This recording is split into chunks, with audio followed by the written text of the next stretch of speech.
Hey everyone, I'm Adam, and this is Adam, and this is Tuesday Tent Talk. Haven't done one in a while. How's everyone doing? Um, Comment, ask questions. We're just really gonna have a discussion here.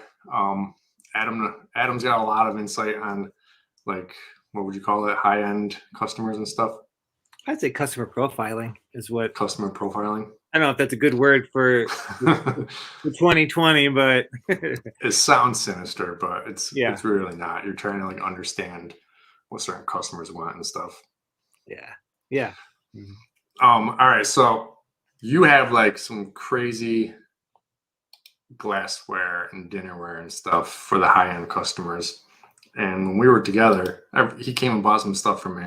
You were saying like, what was that one brand of glassware? Not the colored ones, but the Oh, well, there's the Stell glass. Those were the colored ones. Those were the expensive ones. yeah. Those colored glasses. Yeah, Actually, we'll show those. yeah. Um, these are your crazy ones that are going for what's that say? $12, $13, $11 a piece. Yeah. Those ones might be a lot out of reach of some rental companies just because. Probably like all of them. Yeah. Yeah, I mean, seriously. This is what you're talking about. Right Oh, now. yeah. Riedel. Yep. Riedel for you're renting it for $315 to $345 a piece. Yes. And I was saying, I was like, these don't look much different than like the ones that I have that aren't Riedel. Yes. But you were saying like people know. Yeah. If you drink wine, if you're a wine person, you're really into wine. Even if you're a novice wine drinker, you start to learn about a glass and how good a glass is, whatever. And that particular brand is really well known for wine drinkers. If you drink wine, does it actually matter? Surprisingly, it does. Like if you do drink it out of a glass, it's a better glass. It does make the wine taste a little bit better. But in this rental industry, do I care? Nope. If it rents, it's all good. So, Right. but we rent those things now. But when we started out, we just started renting out to pretty much anybody. We were going to inner city of Cleveland because I'm from Cleveland, Ohio, and it's kind of what I really liked. I loved going to the inner city of Cleveland and bringing popcorn machines and cotton candy machines and doing events downtown and just seeing the smiles on kids' faces and that kind of a thing. Really loved doing that. So I really kind of did. I have three categories. If you drive a Kia, I'm sorry, I'm not trying to diss Kia because actually they're really good cars. But I have three categories. I have the Kia, the Ford, and the Mercedes, and it's more along the lines of like customer mentality of what they think. And everybody thinks things a little bit differently. And if you can get the right product to the right person, you could rent them better. At least that's from my experience. Like, you're selling the throne chairs. Yeah. And I was thinking about different products that work better in different categories. And I would say if you were the IKEA customer, like they are like, I call them the Alice in Wonderland customer. They like the outrageous, they like the crazy, they like the big chairs, they like that kind of style of stuff. So if you're actually a person wanting to rent to like the inner city or lower budget people, those chairs go out all the time, like Right. within that category. Or lit up letters, that's kind of more of like the lower end, or like the Kia customer and the Ford customer, like that those will rent out like crazy if you have those two items. So Right. And then what is the mentality of the Mercedes customer? the Mercedes customer in general, they're looking for easy. They're looking for things being done for them. Like, since I've done all three categories, like if you had a wedding planner coming in for the Ford customer, which most rental companies I would say is the Ford customer, they bring their brides in. They want to see every glass that you have. They want the bride to see everything. They want to tour every rental company in the area. It's like an experience for that customer. They want to have an experience. They want to feel like they're being taken care of. The luxury customer, they don't want to go to your showroom. They don't have time to go to the showroom. Right. We're all busy, no matter who. If we make $5 or $1 million, we're all busy people. but they really value their time. And they're like, I want to hire someone who knows what they're doing, who knows who I am, and I want the product to be taken to me. So we actually do a lot of deliveries. We deliver lots of sample baskets to our wedding planners for them to work with their clients, and that's what they like best. A lot of times, like they'll do a food tasting, and so they'll ask us to bring sample glassware that will meet their clients' desires to the food tasting, so they can kind of see what the food looks like on the plate, how the glassware feels.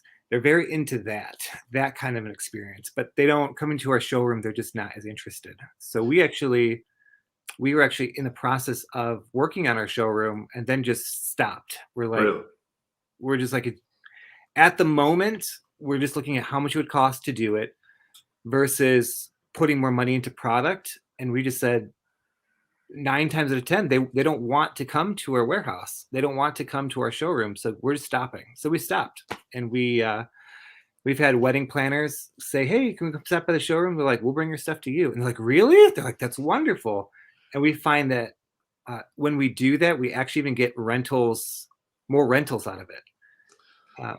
That's crazy. Do you have any of the wedding planners or caterers that you just leave stuff with so that you don't have to bring it to them all the time? Yeah, we're actually thought about that. We have a couple high-end wedding planners that kind of rent very similar stuff. So we've thought about making a basket and just leaving it, but every single wedding's different. So we'd be leaving them with, because their stuff's expensive, like thousands of dollars worth of stuff that's not getting rented. Right. I'm not really sure, but that is definitely something that's been kicking around in our head. So Right. Yeah, your stuff is quite expensive. One of those glasses, the colored ones, was like $30 or something. yeah, $30 a glass. Yes. Yeah. If we left that to like 5 or 10 different planners plus everything else, that would be in every color, and that would be nuts. Right. The Ford company, there's this one caterer where I gave him 3 sets of everything because Yeah. he has 2 tables set up. Actually, no, I gave him 6 sets of everything, so he could kind of set up a table. So because everyone's going to his place for food tasting, and then he rents the dishes from us. So we did give him everything, That's but smart. but he's the only one we did it for, and it's less expensive stuff. And then one wedding planner, we let her take a gold shibari chair and a mahogany shibari chair, just so when she's meeting with the people, they can see it. We did that with a linen company. They wanted one of it's called a willow chair. They Yeah. wanted in their showroom. So we dropped that off to them, but we typically really don't do a lot of that. But we have thought about it. It's definitely in our minds of thinking like, I wonder if that would help out. Because what we're finding with luxury customers is they're hiring the wedding planner to narrow their choices down to like 2 glasses or 2 plates, and then go, I want that one. Gotcha. So if everything's there, it's not really worth it. It's kind of like the wedding planner will call you and say, "Hey, I need these 3 things," and then we'll decide. Yeah, and our highest wedding planner is amazing. Like she literally she's like, I want this glass with this plate with this, and that's like the only choice they give them. Like, this is what you want, what you should do, and they go, and she bats 100 for 100 every time she borrows something from us. It's rented. We're like, wow, like Nice. it's amazing. I love it. I love it. You mentioned linens. What do you do for linens? Because if you're doing luxury people, it's just got to be more than just basic poly. Yeah, back in the day, we used to have our own linens, and we would do that. And then linens stink; they're a big pain in the butt. Yeah. So we are very fortunate to have 2 linen companies in our area. One's actually based in Pittsburgh. Actually, we have 3 linen companies in our area. One's based in Pittsburgh, and they'll ship stuff to us pretty quickly. We have Event Source that also does a lot of linens. If you're an Event Source in your area, they're a great resource. And then we have Linique Linens, which are pretty much our go-to. We do a lot of linens with Linique Linens.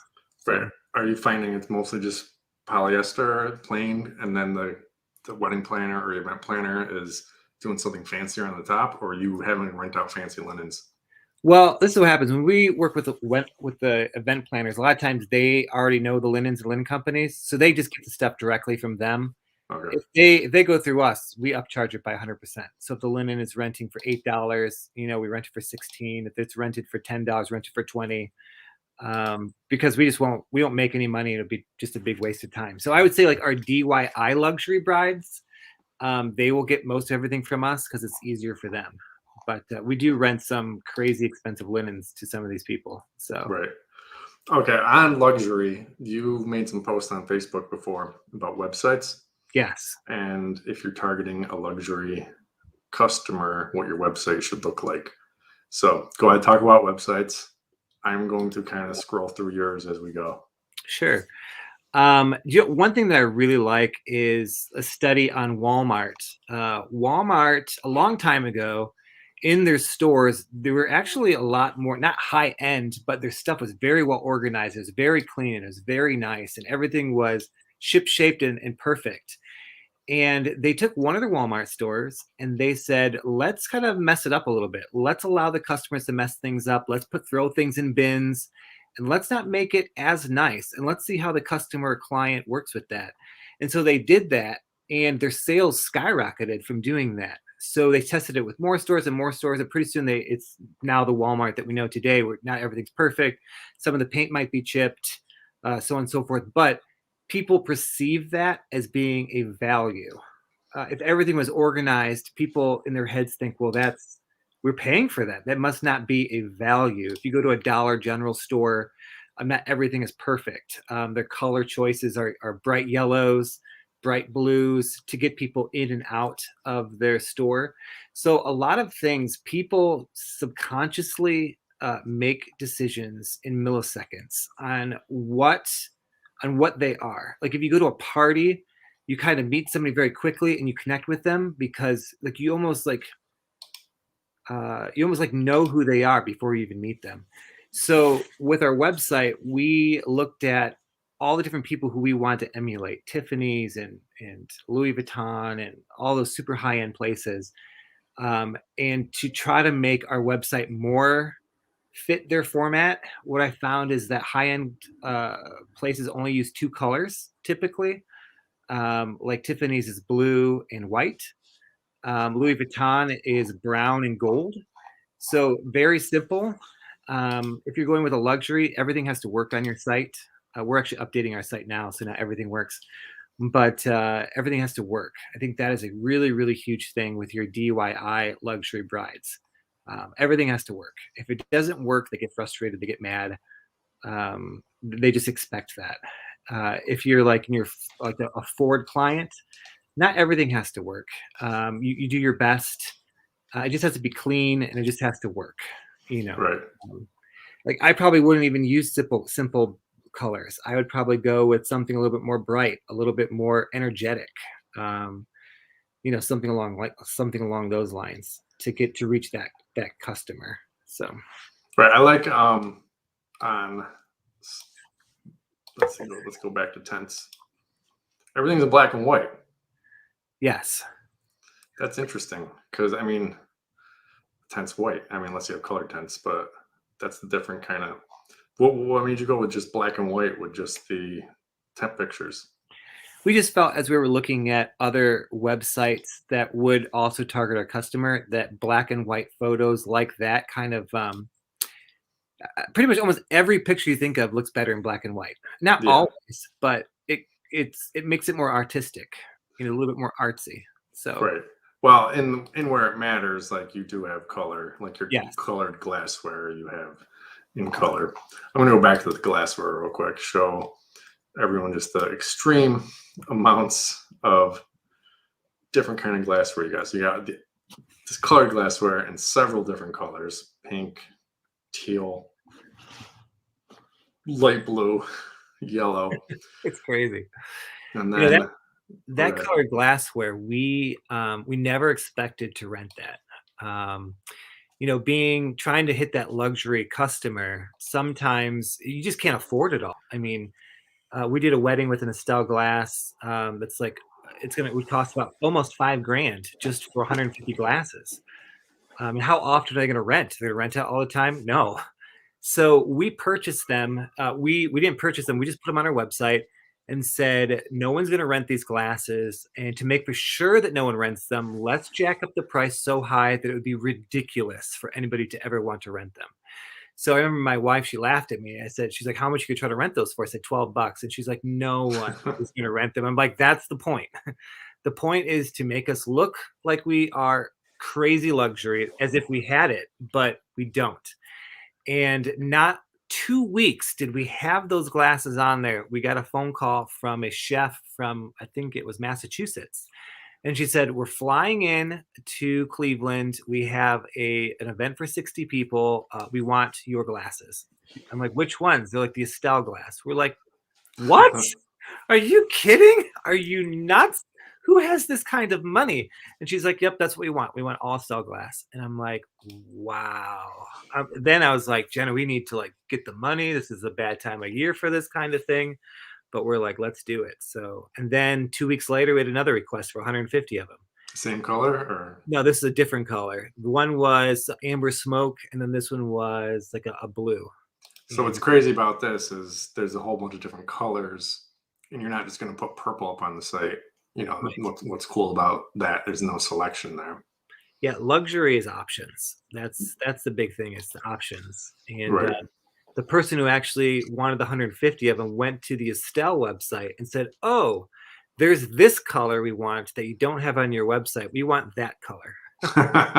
Oh, man. Okay. Oh, wait. Do you have it named? Yeah, you do. It's named Estelle. I changed the name of the ones that I only buy them from RSS distributors. Right. But I actually changed the name so that people can't ever search for them, whether it's a competitor or something. We just come up with another fancy name. Yeah, we change the name on things like if there's a product that is very hard for us to find, like if you go on to the glasses, a Euro glass, that particular Euro glass was very, very, very hard to source. So it took us months to find it because it's made out of crystal. It's super thin. It's a very, very nice high-end glass. Yeah, it should be a little bit further down. Yeah. But like that one, like we didn't say where we got it from because we knew no one else going to find that anytime too soon. These ones, yeah. Gotcha. Glassware Euro. So that's not the real name of them. No, it's actually you can find that style called a bodega glass on Amazon. They're really nice glasses. They're kind of trendy. They're not that expensive. They rent for a good amount of money. $1.75. Yeah, that's good. Yeah, so they rent out great. Actually, that glass we rented for more than what we paid for it. So that's one of those rarities that we win quickly. Right. Very fast. Speaking of rent out more than you pay for, let's get up to the vintage. Yeah. So you guys started doing vintage, but you do something different than me. I just bought a whole bunch and we do vintage mismatched. You Yes. actually bought enough vintage in various colors so you can do a curated kind of thing.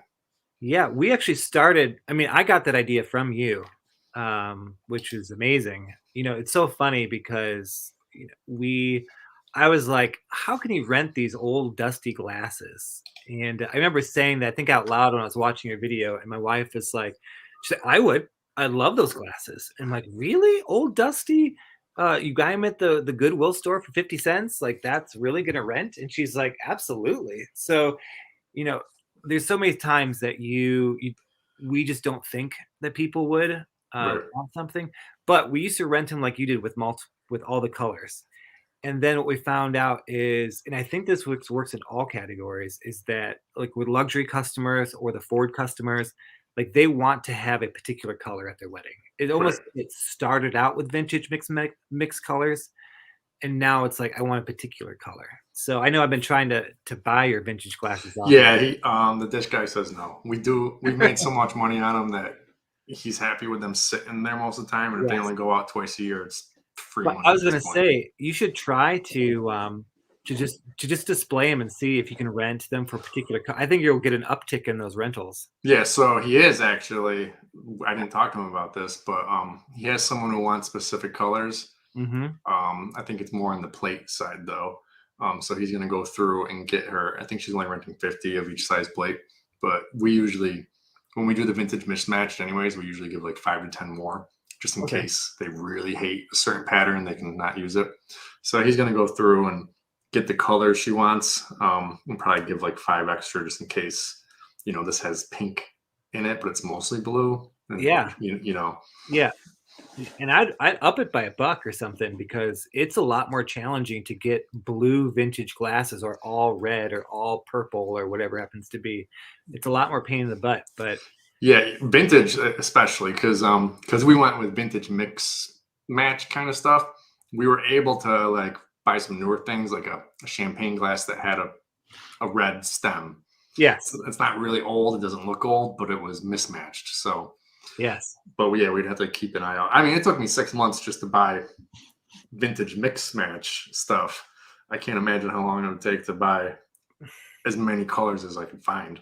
Well, now we go on like Etsy or eBay, and we just buy them in bulk. It costs us more money, but you'll find out once when you switch them into colors, you'll get a lot more rentals for them, and you'll be like, I need blue, and you're gonna have to buy them through like Etsy or eBay, because you can't get enough. Like, you just can't. No, even like you can go to an estate sale, but what do they got? One. 12, or lucky if you get, settings for 12 or whatever. But I haven't seen a vintage color glass at the Goodwill in like a year. Like, no, because everyone jumped on it. I couldn't.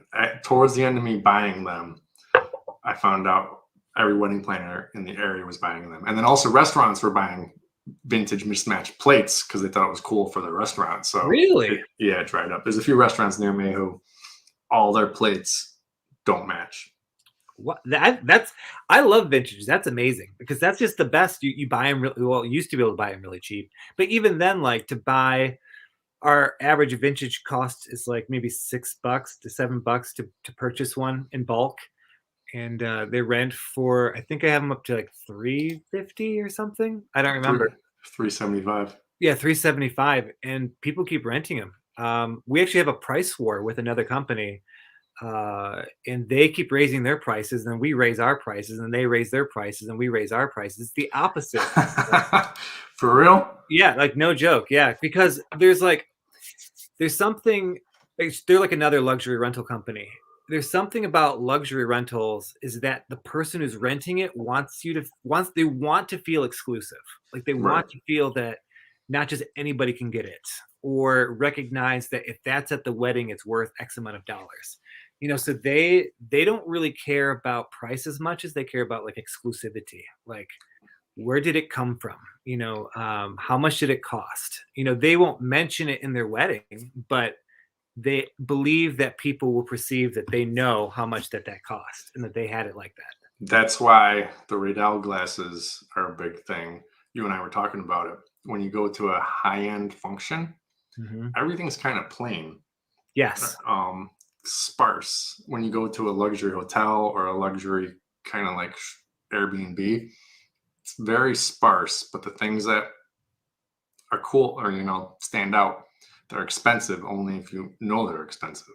Right. Yeah. It's in luxury, I'd say there's like 3 categories of luxury. On the lower end of luxury, it's typically people would have like, they just got into money, and they love the wow. Like, they want like things, just flowers dripping from the ceiling, and they want all the blingy things, and like just glittery things. But the richer the people are, the more the people are, then that is, they want the Lennox glass, they want the Riedel glass, they want it's not as exciting. It's very plain. It's actually, I think it's kind of boring. So, Right. but yeah. We got a question. What's the weirdest high-end request you've received?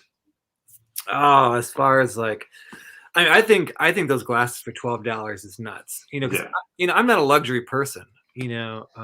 So I have to, in my mind, change my thought process when I talk to them. Because sometimes you're talking to people that, I mean, gosh, their weekly salary is what you made like in a year, and Right. you're like, okay. So I think that's probably the hardest challenge that I have, is to change that mindset to go, because I think a lot of us do this. We go, well, it's not going to rent for that much because someone's not going to be able to afford it. Well, maybe we can't afford it, but they can afford it. So we kind of rent things and based upon what we think we would pay for it, Right. instead of what our client would pay for it. And I think that in the industry as a whole, I think that actually hurts us, because like I'm mind blown that someone would pay $12. But let's say, oh, the craziest thing. Yeah. And I was telling you about this when I saw you. is it was on a crazy busy Saturday. There was a person that wanted 25 of our rattan chargers. They're a wicker type charger, and I believe they're like $6 or $7 a charger. And they had to have them. They had to have them in 45 minutes, and we were slammed. And my wife called me and she said, "We have this crazy request. Can we do it?" I'm like, "No way! Not for 25 chargers. That's just not. It's 45 minutes away. It's just not going to work." And they called us. It was one of our wedding planners who we like to have good relationships with. And she's like, "I need them in 45 minutes." And I said, "They're going to pay like $600 for these things because I cannot leave where I'm at." And the wedding planner said, "Okay, that's fine. Just bring them here in 45 minutes." $600 this person paid for 25 of those rattan chargers. Wait, so how'd you get them to her? I threw them in my car and I flew like on the freeway. I got there right on time. And she's like, "Oh, thank you." And she ran in with the stuff and she had it with their wedding. Like they absolutely had to have them. It's funny because the client, there was like a battle because the client was like, "You charged me $600 for these?" She's like, "You had to have them." And so I'm like, yeah. So I have to say that was probably one of the craziest things that I've Right. So you had to bring them yourself. If it wasn't so time sensitive, I've sent it, not last minute things, but things I just forgot. I sent it with Uber. The Uber driver shows up and I'm like, "Hey, you're not transporting a person, you're transporting these because I don't want to drive 2 hours out there." And he's like, "All right, wicked easy." But That's so awesome. I love out of the box stuff. That's so cool. yeah, I got the idea from my friend. Like, they're far away and they're missing one corner piece to a frame tent. Uh, and it's like, all right, do we send someone back? And a bunch of guys just sit here. No, as soon as they realize it, they just call the office, they call Uber and get it out. Then it's only a one-way drive. And during that time, everyone's working, doing something. Yeah. I think that's I love that. That's a fantastic idea. I've done it a few times because Yeah, yeah. I don't want to. I forgot 12 Shibari chair pads out. I think it was 3 hours away. And I was like, "Do you really need them? Can we just give you a whole bunch of money off?" And they're like, "No, we need them." So I just hired an Uber guy, sent him out there. No, they did it for 3 hours. They drove for 3 hours, the Uber person. Yeah, I told him. I think I gave him a $50 tip too.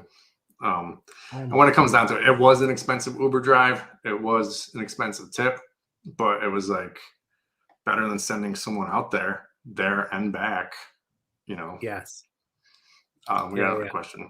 Do you find that with higher end clients, the customer service issues are better or worse than lower dollar clients? Oh gosh, yeah.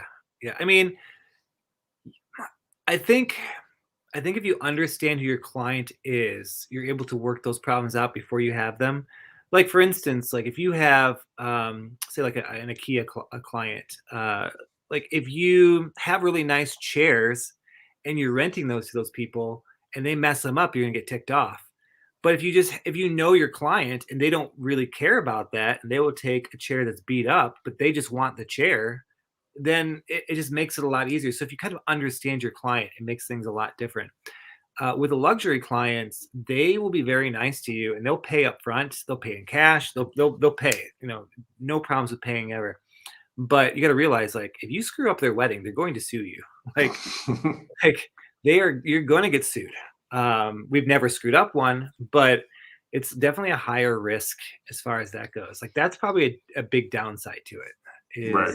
There is that threat of you cannot screw up, not even a little bit. Their wedding, they'll flip out. So Now, what if I say you're sending out some chairs with pads on them? What happens if there's a little bit, one of the pads is dirty? oh, we replace it, we fix it. Like it's not like in the higher end. There's just no room for that type of stuff. Like there's just I think that's one reason why we kind of moved into that is because, well, for one is, I guess I'm kind of a perfectionist when it comes to like white padded chairs, for instance. So we would clean them and make them perfect. There wasn't be any dirt, and we'd send them out and they get dirty, and they come back, and I get angry because I'm like, these things are dirty. Like, who steps on a white padded chair? It happens all the time, Right. but it just drives me nuts. And so I was talking with some people and they're like, you just need to charge more money for it and just not let them go out as much. It was really during the pandemic, like that that time when we kind of made the shift and said, I think that our personality and what we really want to do is to reach a luxury client, someone who they want that perfect everything. Because that's what we were doing anyways. All of our chairs were perfect. All of our glassware was perfect. And so we were doing a whole bunch of extra work, not getting paid as much, but they were renting out more. We wanted to rent them out less, have them be really perfect and just charge more. So that's just kind of what, and we love it. We think it's great. So we may have a Stell glass to get rented out twice a year or 3 times or 4 times a year, but we're okay with that. Right. You're not about volume. You're more about let's do less and make the same or more. Yeah, because one of my flaws, I'd say, as a person, as far as leadership goes, is I'm not very good. I like to be in the truck with people. Like I want to be with the setup guys. I want to be in that action. So for me to eventually one day step back and let other people do it, I'm going to have to do that.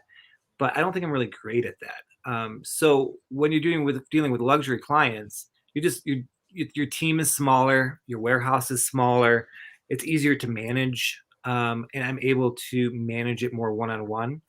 I wouldn't say I'm a control freak, but I'm just not good at letting people do stuff, and that's a huge flaw of mine. I need to fix that, but because I have to as we're growing, that's just.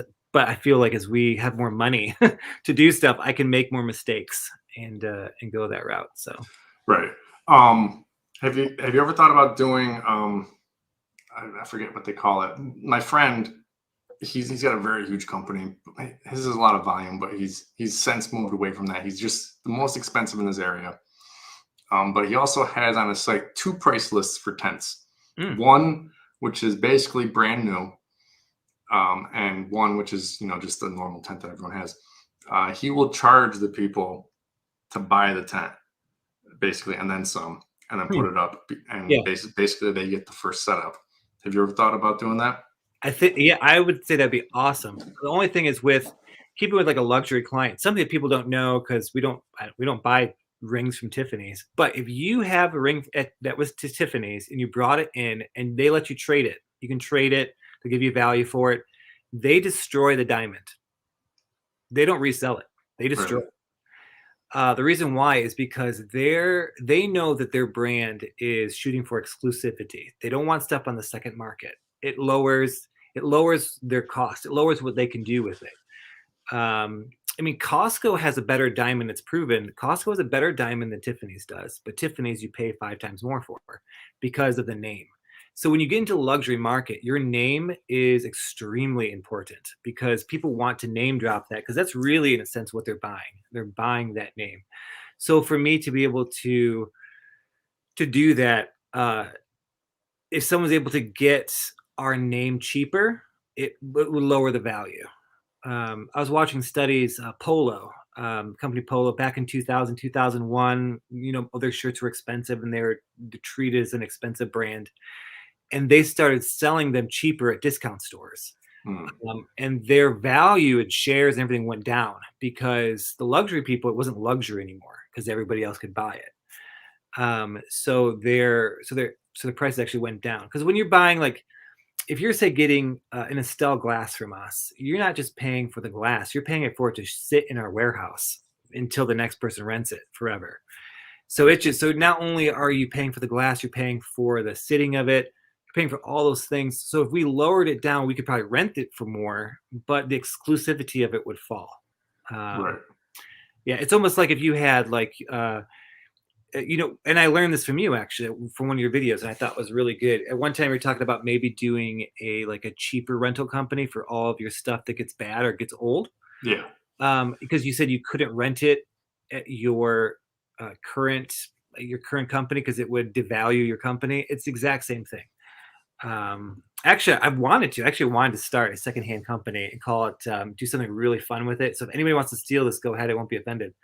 But like really, really crazy. I worked a long time ago for this car dealership, and this car dealership would have this event called Cheapo Joe's, and it was the craziest event ever. This was like the most shady car salesman place ever. And I'm not that type of person. I just happened to end up there, like completely shady. But anyways, they would do this event called Cheapo Joe's, where they would move all their cars around and they would put it there, and they would say they're repossessed cars and just lie like crazy to get people in to rent it. But I always thought their big thing was like big and funny and kind of over exaggerating the Cheapo Joe part.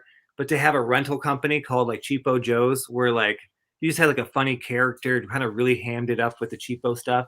I think it would actually really rent and go pretty well. Like if you just bought secondhand rental stuff, chairs that are older, charge almost for what you paid for it. I bet you that would be a really good company and probably could make some good money. Yeah. There's a guy in the bounce house world. He doesn't have cheap stuff. His name is Corny Carney, and people actually pay a premium because he's this character. His real life is way different than this character he plays, and he shows up in character. He interacts with the kids in character, and people, when they rent from him, you know, the other bounce house company has the same exact thing, but they're renting from him because there's this character and brand there. Yes. Yeah, I think that works with all clients. Like if you just know who you're going for, you know, you can. I think sometimes, like if you're in a particular market, and I know I did it before, I was like, why in the world can this company rent X amount for this amount of money? Like, how did they get that? We're right down the street. Our stuff's nicer. Why are they renting their stuff for more? It's just the image that they had, and that image cost. They had something there. So that guy, that sounds awesome. I love that. Like the people are buying that character. They're buying, in a sense, like the fun. They're buying that fun. I love that. That's really Yeah. Just one more thing on him. When he shows up, he does not pay attention to the adults. He just goes straight for the kid, gives them a gift, or does a balloon thing, and is like, "It's your birthday!" Like something I couldn't do. My personality is not that. Like Krusty the Clown on The Simpsons. Yeah, basically, just not in like a scary kind of way. Yeah. And I was talking to a dog daycare business in my other YouTube channel, and she said when the customer comes in with their dog, she doesn't even pay attention to the human. She just talks to the dog, says, "Oh, Fluffy, you ready to go play?" and stuff. Not even paying attention to the person, and people just come back because they love that she remembers the dog. When she sees them out in the street, she goes, "Oh, hi, Fluffy's dad." She doesn't even know their name. Yeah, I love that. I love like that guy, like with the clown experience, whatever. Like he knew his client. Like he knew that the little kid, the little girl, the little boy was the person to, because he obviously must love kids. He must love like that, and because you can't fake that kind of thing. And so by loving the kids, you know, that makes the parents happy. They love that. The kids love that. I think that's really cool. Yeah, and he gets a little higher for his bounce houses because of it. Yeah. We got another question. Brandy, you're on fire asking questions. Everyone, this is Brandy Gilman. She she represents a textile company. Does a lot of pipe and drape. She was on the channel to do an interview about pipe and drape, but her company has like a machine that can cut literally anything you want to do with fabric. You can do. They can cut it as long as you have plans. So everyone, check out that interview with Brandy. Awesome. But she says, asks, do higher end clients allow you to market photos of their events, or are they mostly private? That is an incredible question. Like that's like right on. That is a really, really, really good question. You know, people are looking, like when you're looking for their website, they're looking for keys and clues that you know who you're working with. And there's actually a lot of photos that we can't post. There's a wedding planner that it drives me crazy. It's like one of the best wedding planners in our area. Probably, I would say the best. And we never get to do any of her photos, like ever, because they're all exclusive. People want their privacy. A lot of times, I think it's not even for privacy. They don't want photos being taken and then it being shown before they got to show it. I think that's a big part of it. Or like, you know, when you're doing luxury stuff, we just did that with the Estelle one, like that. They didn't want anybody knowing anything about that event. Like that was just them. So that really, really stinks, because if you go on our Instagram, most of our photos are of like two tables, you know, like I want to show events that have big events, but I'm like, I can't show those because I'm not allowed to. That drives me nuts. But yeah, a privacy policy is definitely a must. If you're shooting for luxury customers, they have to know whether they use it or not, that you are willing to and your staff is ready to not show those pictures. That's a big deal. Right. I was just going on your website and I wanted to point something out to people. All right. So your luxury, but you also have normal things. But Yeah. something important to notice is, for instance, on this page, your tables page, your luxury ones are first, and your less expensive ones are down here at the bottom. Now, obviously, that's planned out. I think what most people do is they put their everyday, like a Ford company, someone going with the Ford people, put their cheaper ones first, and then their more expensive ones second. I put my more expensive ones first generally too, even though I'm not, the luxury guy.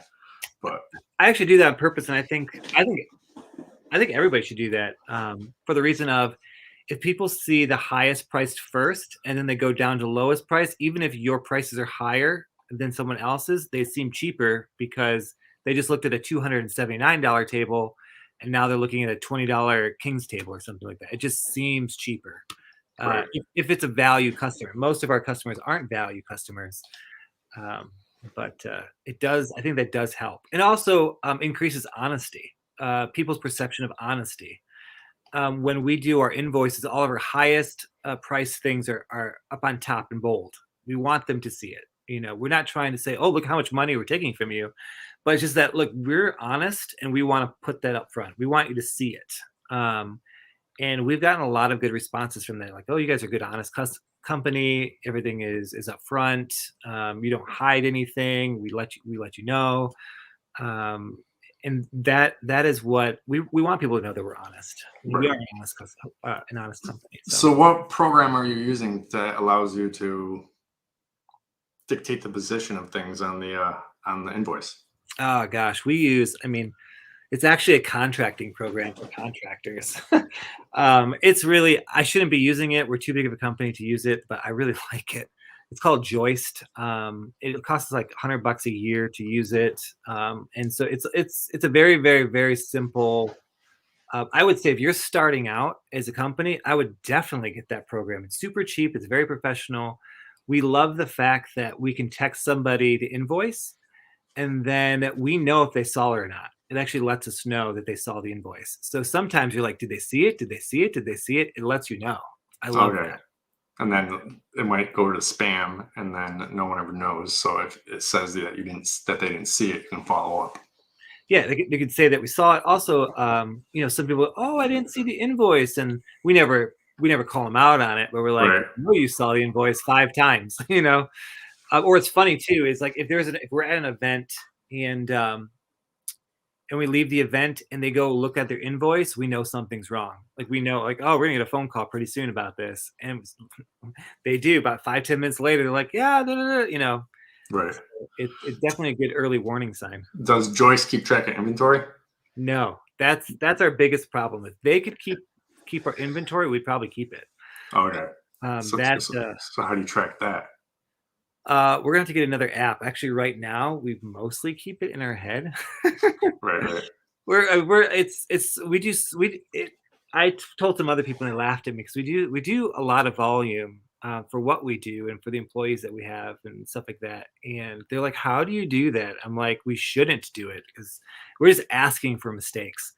But typically, what we do is we get the invoice once when it's deposited. We print it out. We have a file by month, and then if somebody needs, say, we only have 150 Estelle glass and it's rented, we go through and we go, oh, look, it's already rented for that day. Then we can't rent it. So we absolutely have to have a better inventory system. Before in 2019, when we used to have stay-at-home moms do a lot of our invoicing and sales because they could be at home. They could take it. They loved working with customers. They would have to, before they could send the invoice out, we had to look at it to see if we had the amount of inventory available. So we don't do that too much anymore because we lost a lot of people once the pandemic happened. So Right. I think some of the programs, not all of them, but you might be able to pay more to someone like Good Shuffle Pro or what's that really high end one? The most expensive one that you know which one I'm talking about? I'm trying to think of what it is. That is super expensive. Point of rental. Point of rental. Mhm. So I think you could pay them to change the code a little bit to organize things by price instead of by alphabetical. Like mine does it by the category alphabet, and you can't change the position. But I'd at least talk to them and see if that's something they can do. It's not like, I would say that's not a deal breaker for us. It just it works, so we're able to do it. Right. But I don't think I would not pick someone's program because it had it or not. But I do like because being in sales, I saw so much shady stuff and I hated it. They would be kind of hide everything. Right. And I was like, I don't want that. I don't want people to feel like they're being hoodwinked, or I want them to have a great experience with us, and I want them to feel happy. I want them, because this is one of the most important days of their life. It only happens to people 5 times or so in their lifetime. So Right. Yeah. You and me 2 times. Yeah, 2. We get let's see about this question first. Where can I see pictures of your inventory you carry? Well, I have his site up. You want to just tell everyone what it is? Yeah, it's prrentals.co, not com.co. Right. And you can go ahead and check it out. So, all right, where are you based? I was actually going to get to this.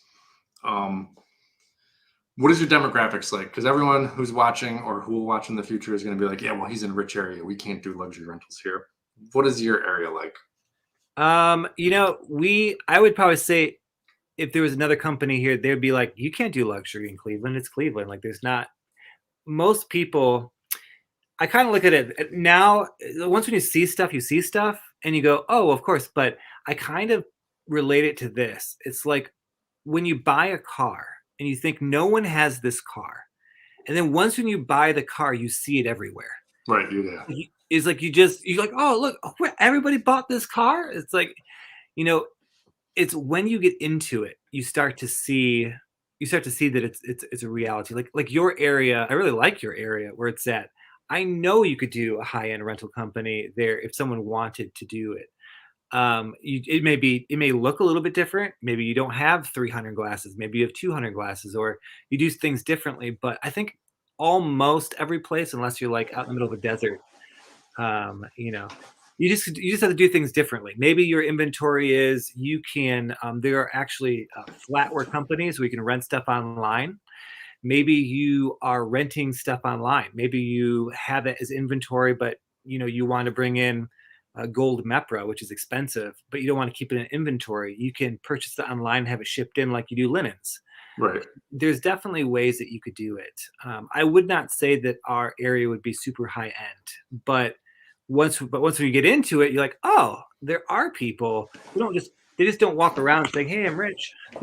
What I've found is I know about 6 millionaires in my life. All of them drive Ford Tauruses. Like everybody none of them look like they're rich. Like not one person. So and actually it's the people that look like they're rich that typically don't have any money. Right. You see that everywhere. Like there's always these memes of like rich person pretending to be rich, and the rich person is Mark Zuckerberg in a t-shirt, same as, not the same shirt, but you know, and then the person pretending to be rich has all these very expensive things on, but they don't have any money. Yeah, there's a quick story. When I was selling cars, I was just this new green pea, never sold anything. I was actually a horrible car salesman. I was really bad at it. And there was a guy who was maybe in his 60s, 70s. He never got out of his desk for anything. All of us new guys were out in the lot trying to hunt someone down, and he would just sit at his desk and just patiently wait. And so this homeless guy comes walking by us, and no one went to work with him. No one went to talk to him or anything because we're like, we don't want to waste our time.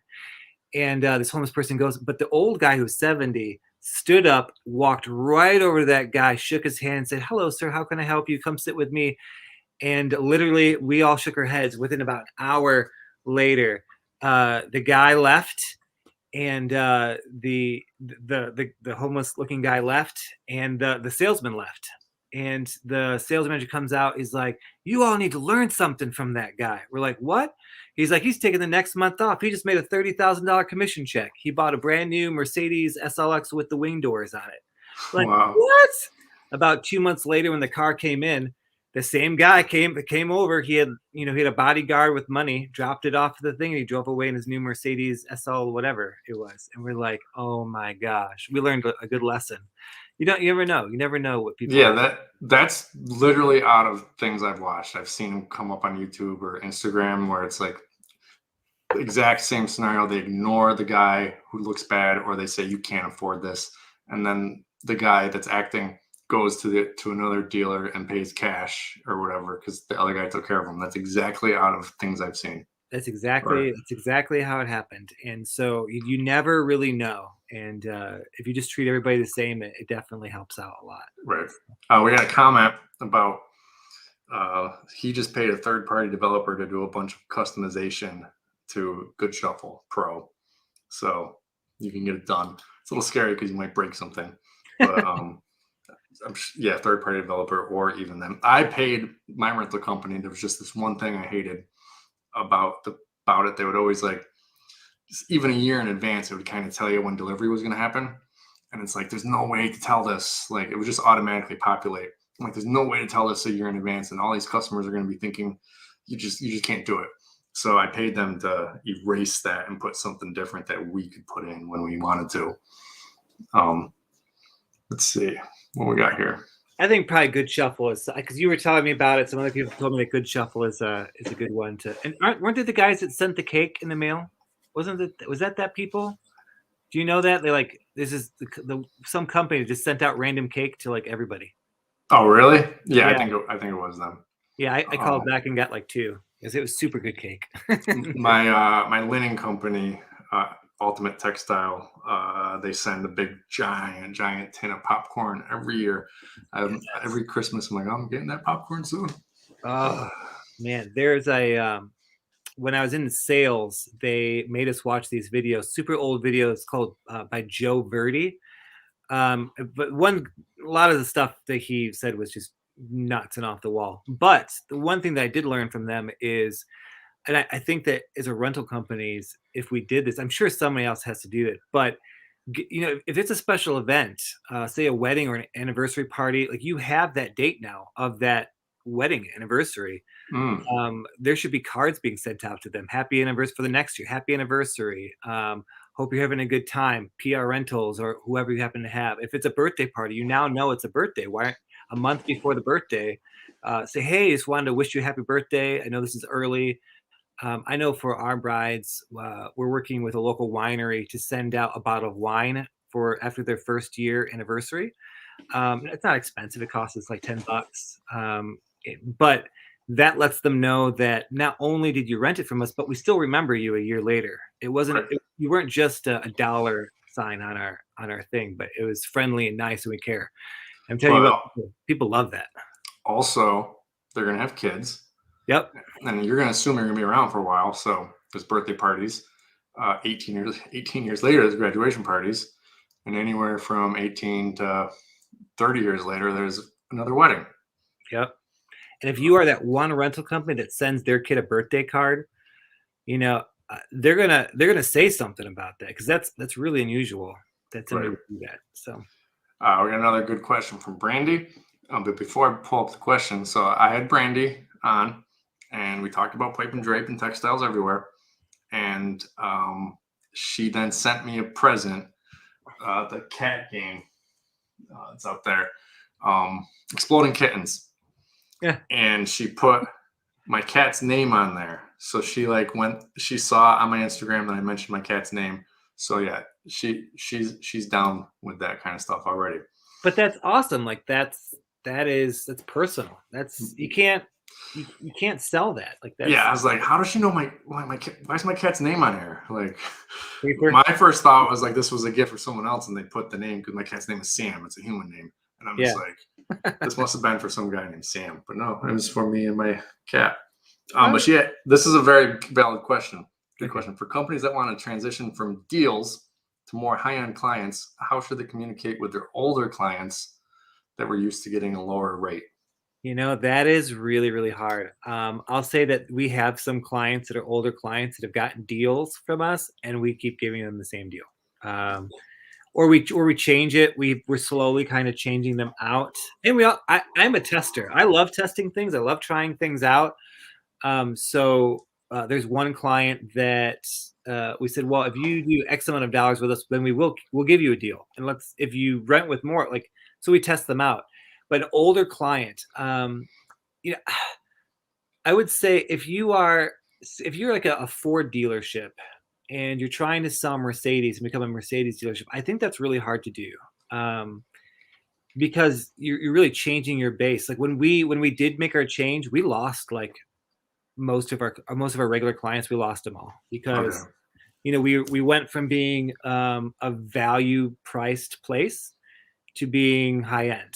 So that's when we went from party right rentals to PR rentals. So there was definitely a change. We lost a lot. Like it was a big risk for us. And I was just like, I kind of just knew like, this isn't where I want to go. I want to go more towards luxury, and I was willing to give up the risks. I probably would say if I was going to do either if you're like a Ford and you want to sell Kia or you want to sell Mercedes, is to start a different company name, like have a branch. Toyota, if I'm not mistaken, aren't they the ones that sell? No, they're not the ones that sell Mercedes. What's the high end cars? Like General Motors has they have like their high end company and they have their low end company, but it's all under General Motors. Right. I get what you're saying. I got a crappy little sedan. I don't even know who the company is. I just went there and paid for the cheapest car they had. Yeah. But I think people, like customers, don't mind. There's a company in Pittsburgh who I like. I think they're a good company, all occasions. And they started a high end rental store called Toyota Lexus. Yeah, that's it. Lexus, their high brand.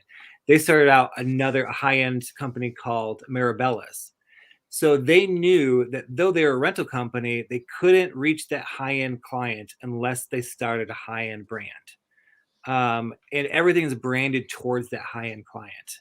They still rent stuff. Like if somebody from their Maribella's wanted regular tables, they don't have it on their website, but people on that website know that they're affiliated with All Occasions and they can rent it from there. So doing something simple like having a different website for a luxury brand is really good. One of the millionaires that I do know of, he's crazy. He sells the sticks in the wintertime that your driveway markers. Okay. So he's a multimillionaire and sells those, right? So he has like 5 different websites, all marketing different clients, and they're all the same stick, but and one is hitting the luxury client, and he's making like $5 a stick, and then there's another one that's like 50 cents a stick, and and he sells it. They're just all different ones. It all goes to the same warehouse, all comes from the same warehouse, all run by the same people, just different websites. So there's something to that. With the different look to the websites? Yeah, completely different look. Like I don't know how you can make a driveway marker high end. I really don't know how that works, but he did. It's just this guy was amazing. Like this guy is an amazing guy. I could tell you stories about him. He blows my mind of the things that he does to make money. I'm like, that's incredible. But you just mentioned websites, and you made a post before about websites, and we talked about websites a little bit. Yeah. But now we're going to be talking to the bounce house people, and we talked about this when you came down to buy those tables. When you look at a bounce house company's website, what do you see? Flashy, crowded, right? Bright colors. Yep. Obviously, it's hard for them to rent out the weddings, and that's not necessarily the market, but they want to rent out to corporate events. And you and me were discussing, at least I feel like if they had a separate website, I don't even know how you would do it. Separate website, separate company for branding, or maybe your front landing page has backyard parties and then corporate events, and you click into either one. Yeah. And there would be different looks.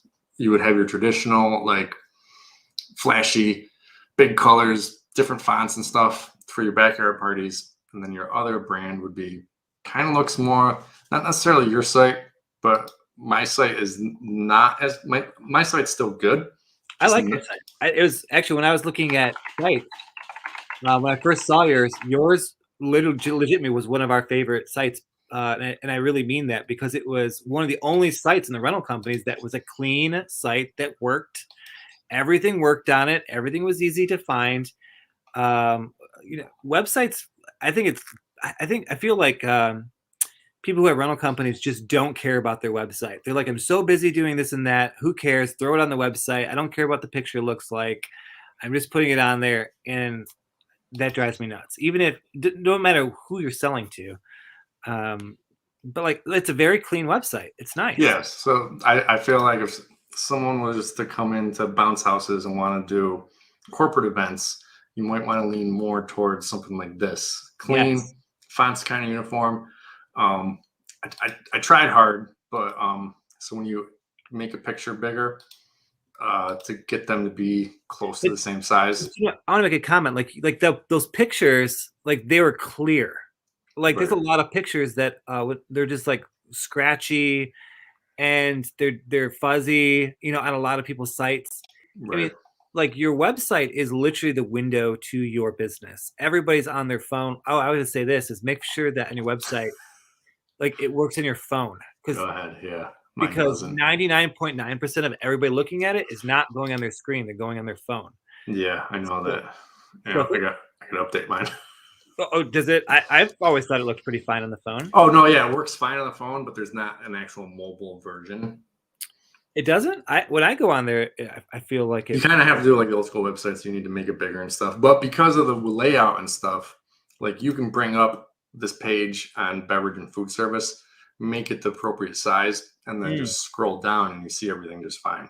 Because I've actually not, I actually wouldn't have a complaint about your website when I look at it on my phone. Right. No, it's still easily navigatable because everything's kind of in grids and stuff. Yes. I mean, I would say that like who your main client base is, I think that your website's perfect. Like I wouldn't change it. If you say took your website and tried to make it more like say high end, I think you would miss your client and actually have worse sales. Right. Yeah. Well, as we're talking, I'm just sitting here thinking like, we do have a lot of rich people in our area. There's whole like little clusters of it. And with a new website, a new brand, and just make everything more expensive and get some of the stuff you're doing and just make it crazy, not crazy expensive, but appropriate. Yeah. I think it could go. Like I'll say this though. We've been slowly getting rid of things off our website that doesn't match our clientele. Right. And another reason why too is because when you have guys loading trucks and emptying trucks, if they're used to 90% of the time loading and unloading stuff that it is like your speed, like let's go, let's get that table in there, let's move, and they bang things around, and then you try to tell them, no, this glassware is fragile, be very careful with it. Right. It just doesn't work that well. It almost has to be like either you have to have like a person set aside if you do a luxury like this, like you're the one loading the truck because you're a luxury guy. Everything has to be taken care of. That because like farm tables, I know from talking to people, like they're like, oh, well, who cares? Just let them bang up. There's a farm table. Like in the luxury, that doesn't work. Like you take your paint with you and you fix the paint scratches that are on that table. It's something more like that. So I would say like if you're wanting to do like say luxury stuff, to make for sure whoever drops it off has that in mind. When you're doing it, else it's not going to work out so well. I want to call you out one thing, Mr. Luxury. Yes. You ain't got no luxury bars. You got the one wine whiskey barrel bar. Yes, it's not on the site. I get complaints about that all the time. We have 3 bars being made like within the next month. Because it's a process that we have, and I'm a carpenter too, so I build this stuff mostly myself. So I should have this stuff, but we've been slowly moving. I think we spent somewhere at around like $100,000 last year on glassware. So yeah, all glassware is about 100,000. That's crazy. So we're kind of moving into that. We actually have like a 5-year schedule of what we're wanting to move into. We just brought in Sabri, which is a silverware, and we are spending $20,000 on silverware from one set of silverware. Yeah, I'm So pulling that up. yeah, so for us, like it's huge jumps, very huge jumps. It's lower right Subverting. there. Yeah. Oh, So we have a client that's bringing in the wooden ones, and that's about $20,000 to bring those in because they're about $80 to $100 a set. Jesus. Yes. So like for us, like it's a very slow growth. It's almost like restarting a business slowly. Like you can't afford the one tent because it's so expensive. Then you have to get the second tent, and so Right. it's very much like that. Like our silverware is like a tent, or it's like 4 tents. It's a lot of tents. Oh, you got vintage silverware Yes. too. Obviously, that's one. Even in the picture, you have it as mismatch. It's very, very hard to find 200 pieces of the same vintage.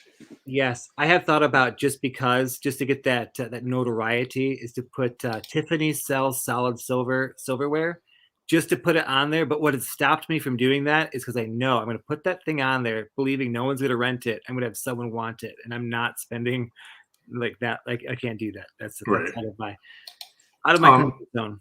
Your Colette looks exactly like the one that I get and change the name of. Where'd you get that from? RSS.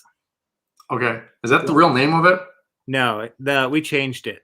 Oh, so you changed the same one I did. So Yes. we bought that. What's it called? Fiore, I actually think, from them. Yes. We called it Lorena. You call it Colette. Yeah, that brings up a reminder. So if something is a high-end brand, we always say where it came from because high-end customers want to know that. Okay. And we feel if someone else wants to copy us and they want to bring in a Stell glass, good for them. We know how hard it is. You have fun with it. But like that, the luxury people love to know that type of stuff. So, but if it's something that no one really knows it's good quality stuff, but no one really knows it, then we change the name so no one can find it. Right.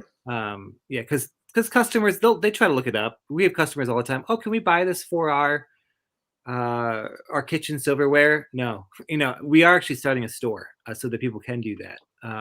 But yeah, that's actually really good silverware. It's from France, so we say it's from France because France sells more money. It sells better if you say. Yeah, and it holds up. It's actually really durable. Yeah, I like that silverware. All right, we got a question. I was talking to this when you were there. What type of dishwashing system do you use? And before you answer, I already know the answer to how you wash. One of the things, those colored glasses you wash by hand. Yeah, those are all hand washed. They have to be. Okay, so in general, what kind of dishwashing system do you use, and how much of it actually has to be washed by hand? Well, we really look into that. Our gold silverware, you used to have to wash it by hand, but now a lot of companies, you don't have to wash them by hand anymore, thank God. But even then, we'd still run through the dishwasher because the cost of paying somebody to wash everything by hand is just too much. So we'll just throw it away. And we rent stuff for so crazy amounts of money that we'll throw away a fork, if it gets bad. But we have a Hobart conveyor system. So I think it's rated about 300 racks an hour. So you can push through. We don't have that. We don't rent that much stuff out. We actually bought it because we had a client who was he was a caterer who did 150 weddings a year, and all of his weddings were like 200 to 250 people. So it was a huge order for us. We decided not to do it with them, but before we decided not to do it with them, we bought the dishwasher. Okay. So it's way more than what we need, but it works great. So, right. Yeah. So I think Scobie's Rentals has the same one. He had it. They call it the Phoenix. Oh, that's nice. The same one. That it's from Chef's Table. We get that from. I think you can either get from RSS or Webstaurant. And that's some strong silverware. It's really good. I would say if we had to do it over again, we'd probably buy the gold silverware from Edison Tableware. We just got some samples in of it. It's super strong, very durable. We like it a lot. What we do when we get samples, we put it in our at our house and we just use it. Right. And so we have, like, if you open up our drawer, it's like gold silverware and like they're all different, all mixed match silverware. It's our way of trying it out and seeing how we like it. We all kind of have our favorite fork and knife. And Right. Yeah, I got a bunch of samples from everywhere when I was first starting. I got these really cool copper ones. They look hammered. We didn't end up getting them for the rental company, but after a few dishwashes, they were no longer copper. Now they're just regular silverware colored. oh man, So good thing we didn't go with those. yes. Kind of already answered this, but what kind of capital do you need to get into luxury items? You know, I was thinking about this before we got on. Like, if I was going to start straight into luxury, I would probably definitely do a farm table. I'd start with that. And I can't think what. Either you have money, time, or talent, or something like that, and you have to decide what you have. In the beginning, you don't have any money. Sometimes you have time, and hopefully you have talent. Make your own farm tables. Make one for starters. If you're gonna do luxury, and this is what I have a lot of people ask me about farm tables and how to make them. And if you want to know how to make them, I have cut lists and all sorts of stuff like that. I'm more than willing. I love helping people. Etsy, put it up on Etsy, like Lee and Les did. They put their letters. They made entire plans. The letters got to be cut on a machine, but then everything else, whatever. But they made entire plans and sell it on Etsy They for sell plans? not much. Yeah. All right, screw you guys. I'm not giving it to you. No, just kidding. No, Right. no, ask me and I'll give that to you and help you out. I like doing that. But I'll tell you this. This is a huge thing with luxury. Huge, is there's a difference between when you start building those things, it stinks to build them. It takes a long time to build them. And you start to think, well, maybe I'll make them smaller, or maybe I'll make them not as wide, or maybe I'll do this. And you kind of have a tendency to go to speed just to get it done. You cannot do that with luxury stuff. Like they want the tables to be a little wider. So ours are 44 inches wide. They're 8.5 feet long, which to get that extra half a foot costs a lot more money in wood to do that, because you have to buy a 10-foot board, cut it down just for the extra half foot. Right. But people skip that part and they go for it. So if you're going to build a table, you're going to have it for a long time. So you might as well build a table that you're probably not going to compete with anybody. You can go down, and it's the New England farm table. Those are the ones I built. Those two, the black one and the other one, it take a long time to build.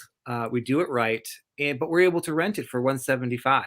Where there's another guy he's a friend of mine, and he rents his for $75, and he doesn't think he can rent it for any more. I actually think he could probably rent it for $95, and I told him, I said, I think you can rent these for more, but just a little bit wider and a little bit longer. That is high end. People want the comfortable. You can put the newer style, larger butt seats in there, fit easily 10 people around a table comfortably, and people like that. Right. Yeah, you got a lot of. You put 7 of them. One with a crazy pedestal. How do you transport that around? That table stinks. Yeah. That really stinks. That's a table that we raise the price up a lot just because we don't like the table. Right. So that table is actually getting rented out in 2 weeks. We have 10 of those. And it comes in 1, 2, 3, 4 pieces. And you carry, and it's really heavy. And then you got these heirloom ones in different colors. We got those from Edison Tableware. I got to tell you, I want to just give a shout out to Edison, because we bought a ton of tables from them, and a lot of them came.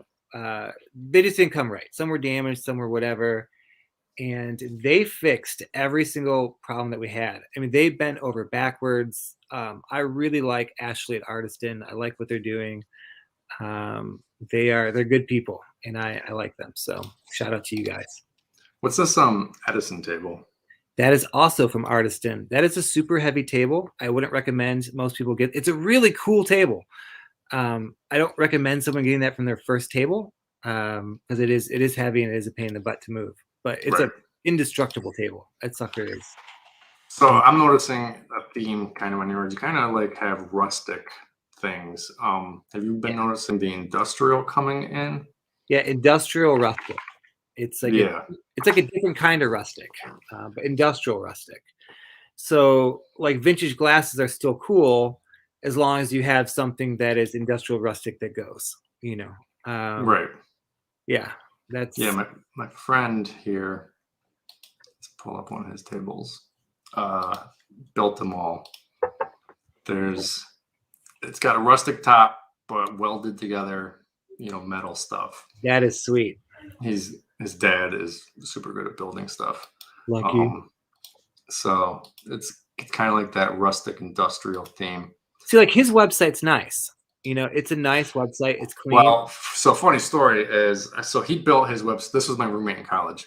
Oh, He built his website before me. okay. Spent like $10,000 on it. Yes. And so I hired the same girl. She charged me $4,000 for it. He has since changed his to be, better. Yeah. And then we started our dish rental company, and I use the same lady, and I'm just like, I want the same website, just different colors. And so then she charged me, I think, $600 for the third one. So this one looks like my original website, same kind of layout, just different colors. Okay. But this is the other company.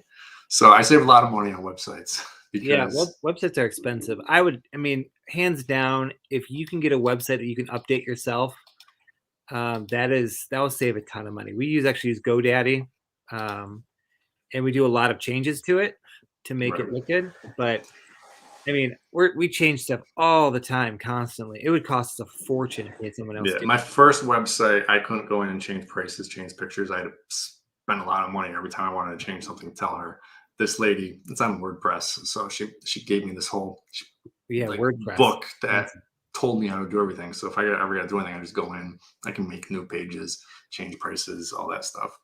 Yeah, I think like website wise, like websites are important because it is the window to your business. But it just has to be clean, it has to be nice, no blurry pictures. I'll say if you're doing high end, the only time you use a scribbly writing is if it's French. If it's not French, it needs to be very clear, very easy to read writing. Right. Because luxury people, they don't want to waste their time like trying to decipher what it says. Right. That one guy said, like, what would you start? I would start with the farm tables. That's a really big thing. I would go with like a nice chair, vintage glass. So it kind of starts out the same as you'd start most companies, but the tables you just make a bunch of money on. So that's a good way to start. Start with high end stuff. Is that would be really big. So right, then you keep an eye on it and add more things. And yes. All right, we're getting kind of long here. I got one last question. What's like one of the cheapest things you bought that ended up being like something you could rent out for a crazy amount of money? Boy, that's a good one. Man, I'm trying to think.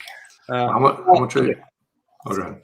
Well, I wouldn't say crazy bunch of money, but I loved it. I bought them for $1 each. Was these wood chairs, and the solid oak chairs. We got them for $1 a piece. What's funny is when you're talking about clientele, is that it is a very cheap chair. It's the Palmer Schneider chair, the old one. The vintage solid oak. Yep. Yeah. The right one there. right to the left.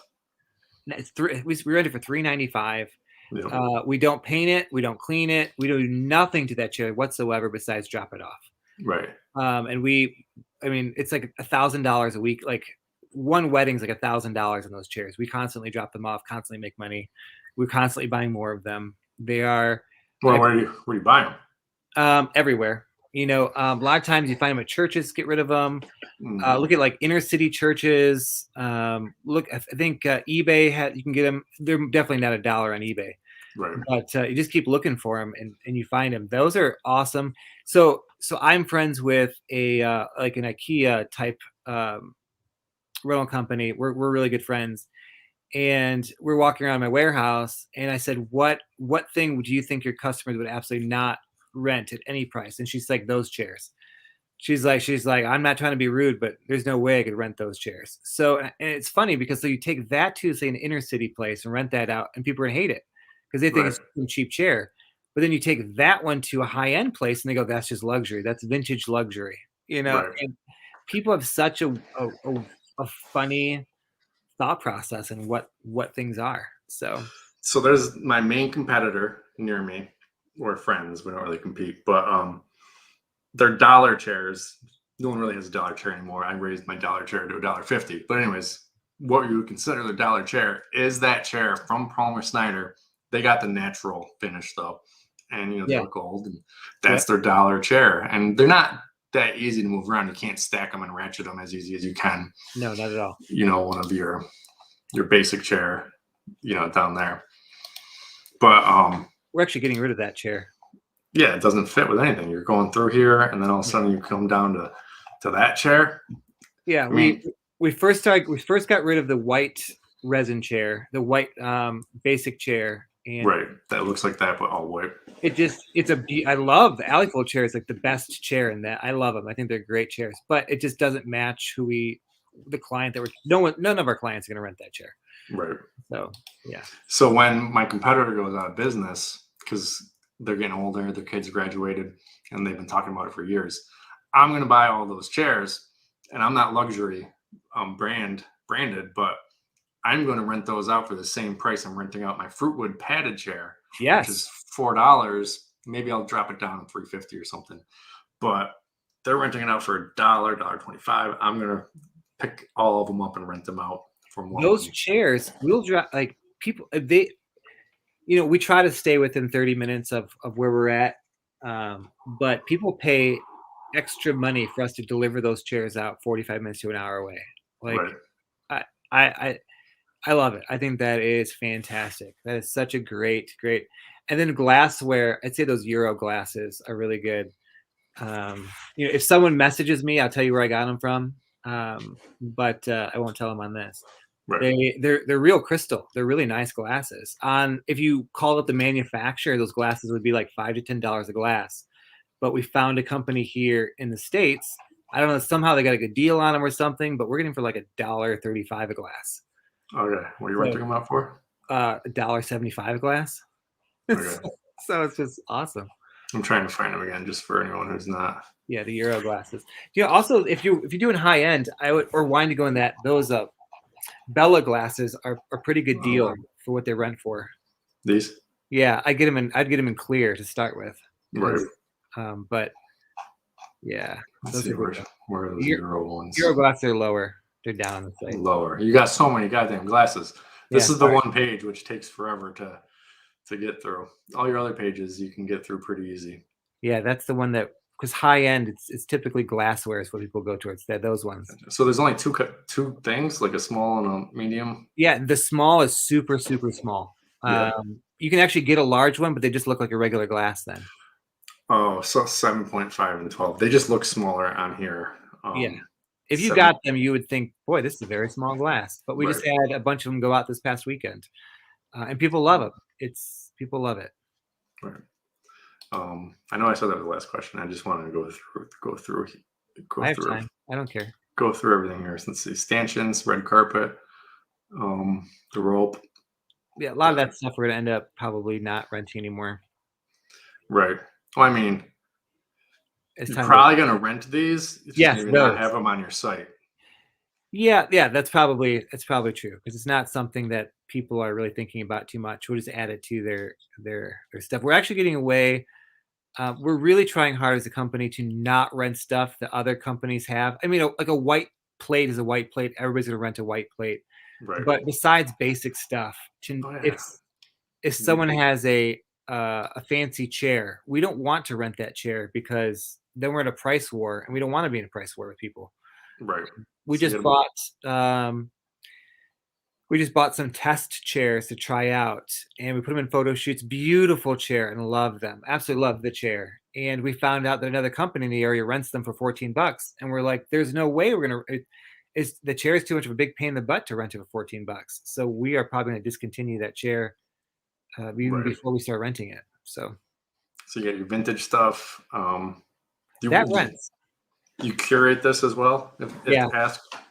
Yeah, we picked it up at the Goodwill store and stuff. Right. Then you got your classic gold rim. Yeah. Regular white, which those both look to be from RSS, the classic collection. Maybe I'm wrong. Yeah, we do go with RSS. It's their, I don't know, it's their magnesium plate. It's a bone china, very thin. Right. Then you got the satin black. Yep. And then a whole bunch of different chargers. What's funny is about gold chargers, I mean, yours look a lot nicer than ours. We just get them from the dollar store. Order them. Yeah. Order them in gold and silver, pay $1 for them, and we rent them out for $1.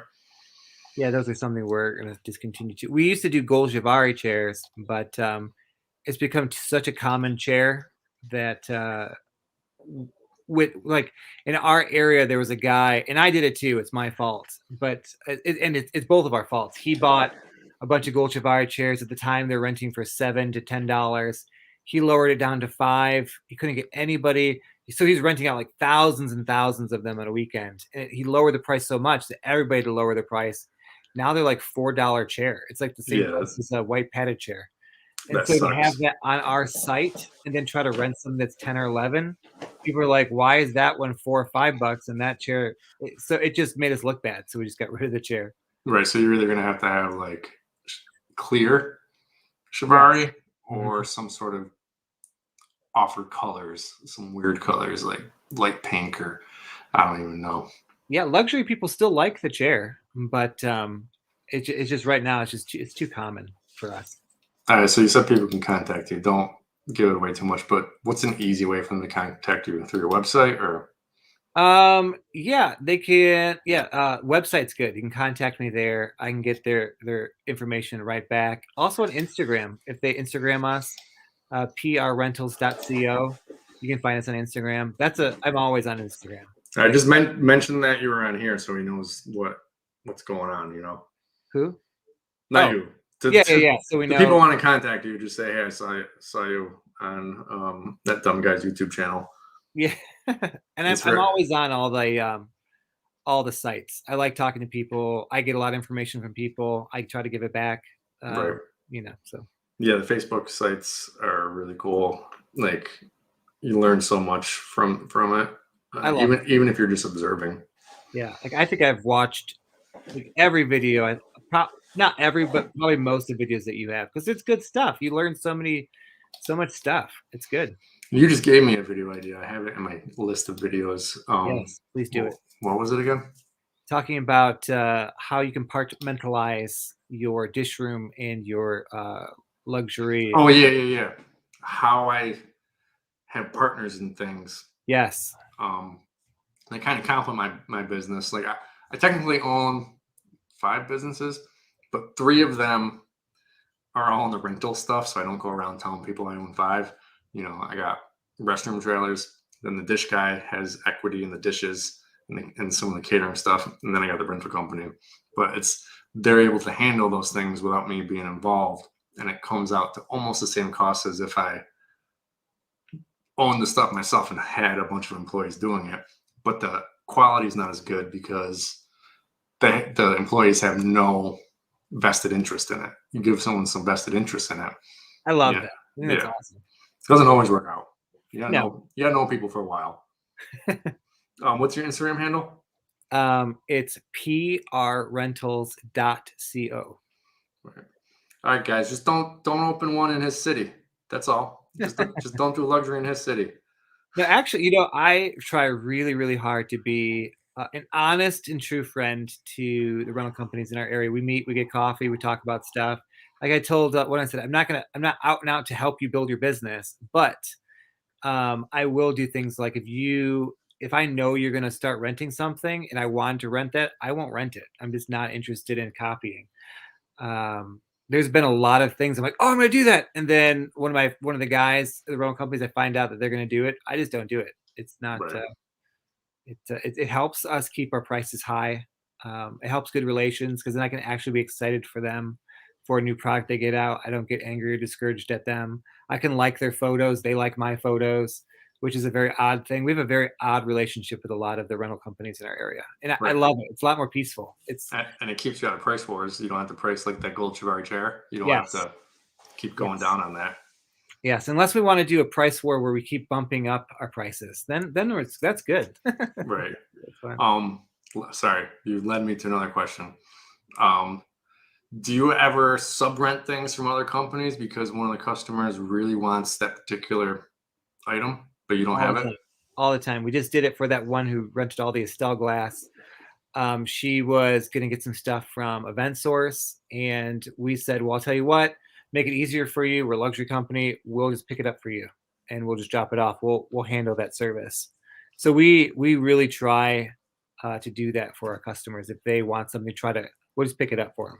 Do you make any money on it, or it's just part of the service? Yeah, we don't. This time around, we didn't really make any money on it. Yeah. I was hoping we could make some on damage waiver, but our damage waivers are the cost. They're the same, our company. So right. Well, that's a different situation where they said they were going to get from somewhere. What if they just come to you and then you go source it? Then I'm going to imagine you get some sort of discount. They never knew where you got it from. Yeah, maybe we don't really try. A lot of times what happens is like for a while we were offering King's tables, but we didn't own King's tables. So we would just source those. But that's when we weren't really trying to hit the luxury. We're like, no one ever rented those King's tables. Now, since we're doing luxury, everybody wants these King's tables. So we're renting them out all the time now. So. Right. That's awesome. Lucky you. Everyone, he bought all my King's tables. Yes. That's why he came down and visited. No, I just couldn't get him out. Like, it's sentimental value now. Yeah. But after we jump off here, I want you to message me those companies that you mentioned about flatware that you can rent flatware from them and they mail it to you just like linens. Yeah, I don't know any of the names offhand, but if you look up like flatware rental companies, you can do plates, dish, you can do a whole bunch of stuff. So okay, awesome. Adam, thank you for being on again. Yeah. And everyone, I hope you learned about luxury rentals and make a lot of money doing it if you decide to do it. Yes. It's good. All right, everyone, have a good night.